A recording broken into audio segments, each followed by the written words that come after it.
தமிழ்நாட்டு வரலாற்றிலே நீங்காத இடத்தை பிடித்த வரலாற்று நாயகர்கள் என்றால் அதுதான் பொன்னர் சங்கர். தமிழ் திரையுலக வரலாற்றிலே தனக்கென்று ஒரு தனி இடத்தை பிடித்த நடிகர் என்றால் அதுதான் ரோபோ சங்கர். தன் நடிப்பாற்றலாலும் நடன திறமையாலும் உடல் மொழியாலும் ரசிகர்களின் உள்ளங்களை எல்லாம் கொள்ளை கொண்டவர். அவரின் உயிரை காலன் இவ்வளவு விரைவாக வந்து ஏன் கொள்ளையடித்து சென்றார் என்று தெரியவில்லை, நெஞ்சம் தாங்கவில்லை. சமீபத்தில்தான் அவரை நான் எடுக்க இருக்கும் ஒரு திரைப்படத்தில் நடிப்பதற்காக பேசி வைத்திருந்தேன். இன்னும் சொல்லப்போனால் ஒப்பந்தம் கூட செய்து வைத்திருந்தேன்.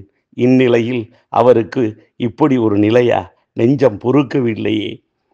பழகுவதற்கு அவர் அன்பானவர், பண்பானவர், பாசமானவர். அந்த பாசமலர், அந்த வாசமலர் வாடியது ஏன், கண்களை மூடியது ஏன்?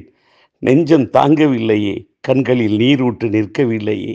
அவரை இழந்து வாடும் தமிழக ரசிக பெருமக்களுக்கும் அவரது இல்லத்தாருக்கும் என்னுடைய ஆறுதலையும் இரங்கலையும் தெரிவித்துக் கொள்கின்றேன்.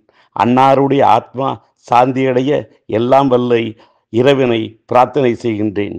இப்படிக்கு திரைப்பட இயக்குனர், நடிகர், திரைப்பட தயாரிப்பாளர், திரைப்பட விநியோகஸ்தர் மற்றும் தமிழ்நாடு திரைப்பட தயாரிப்பாளர் சங்க தலைவர் டி. ராஜேந்தர்.